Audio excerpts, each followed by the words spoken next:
Mabuiga,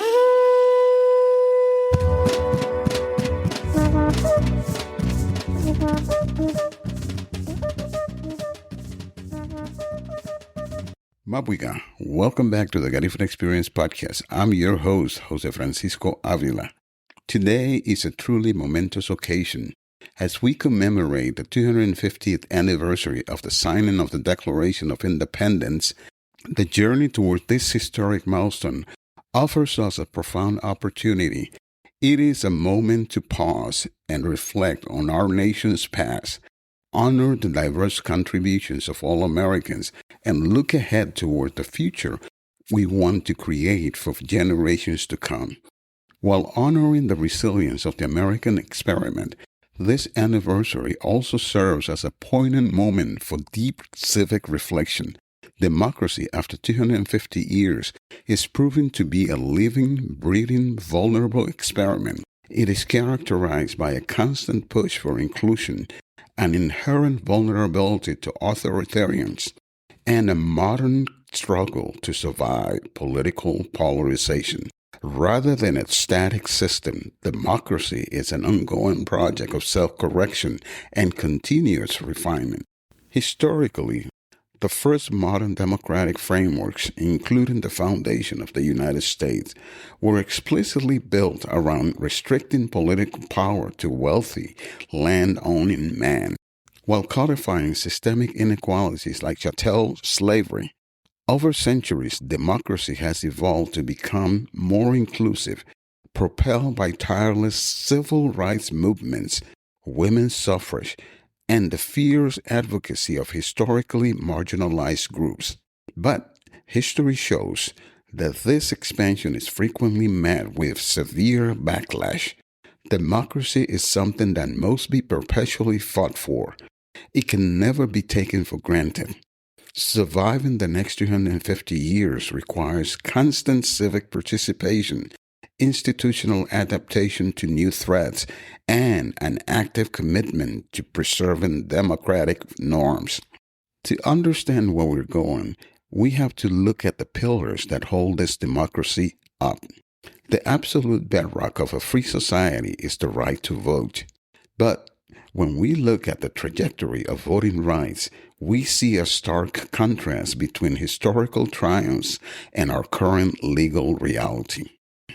The Promise, 1965, signed into law by President Lyndon B. Johnson, the landmark Voting Rights Act outlawed deeply discriminatory practices like literacy tests and poll taxes.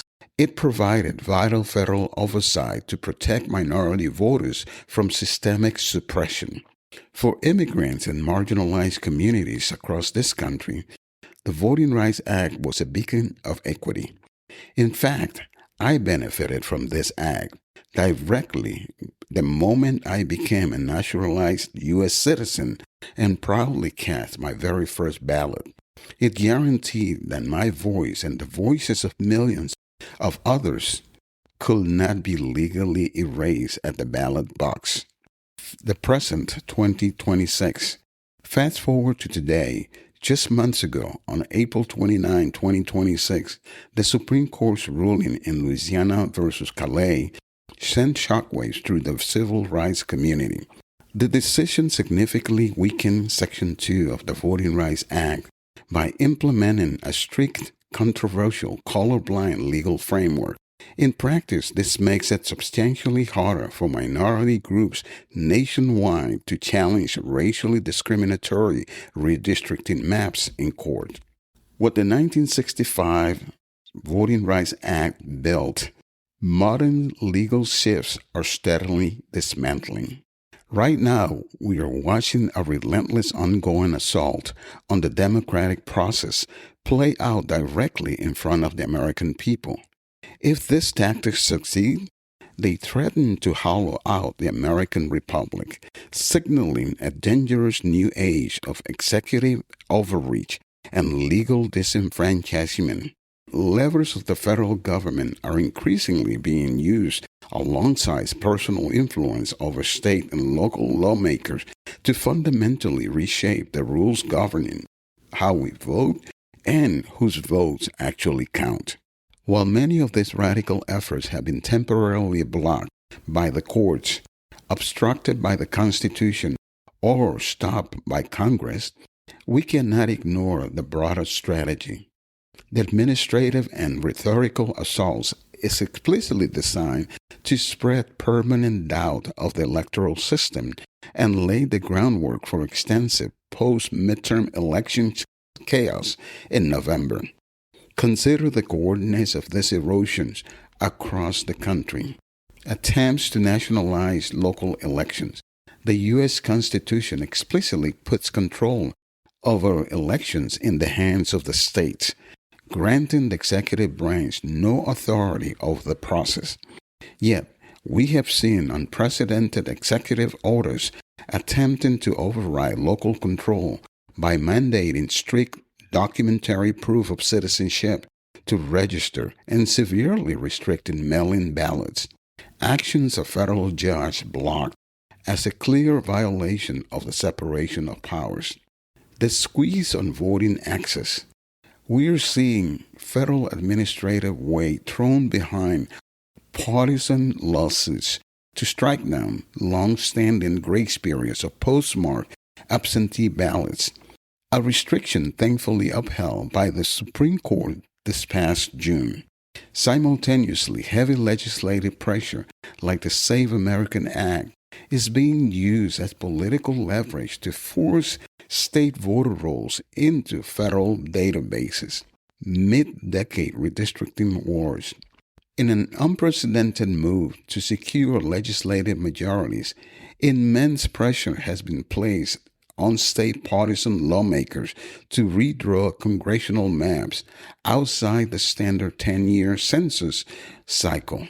States like Texas, North Carolina, and Missouri quickly shifted boundaries, artificially netting multiple partisan-leaning districts, undermining public trust.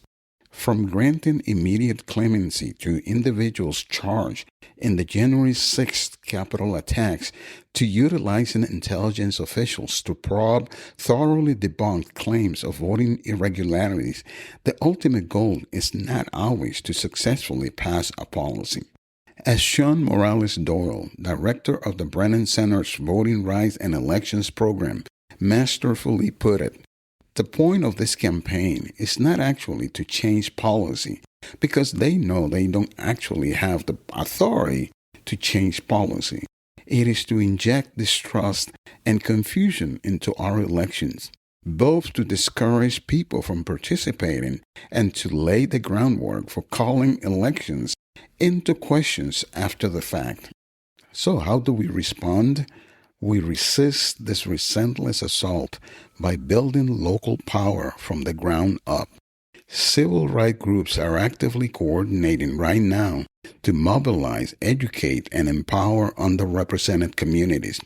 The single most critical task ahead of us is building a robust, unshakable pipeline for minority voters and candidates, particularly in down-ballot local elections, such as state senate and state assembly, where real daily institutional power is shaped.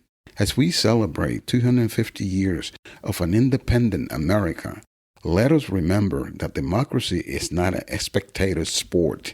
It is a shield that only protects us if we have the courage to hold it up.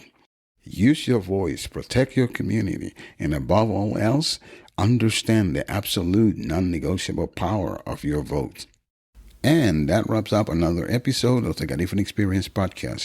Thank you for listening. Remember, the future of the Garifuna people is in our hands. Our vote is our voice, and our voice is our power. Until next time, stay united, stay proud. Sungube Lida Aba. Ayo. You can find new episodes of the Garifuna Experience Podcast every Tuesday on Spotify, Apple Podcasts, iHeart Podcasts, YouTube, Amazon Music, or whatever you listen to your favorite show. Please take a moment to rate and review the Garifuna Experience Podcast. It helps our history, our stories, and our voices reach the world.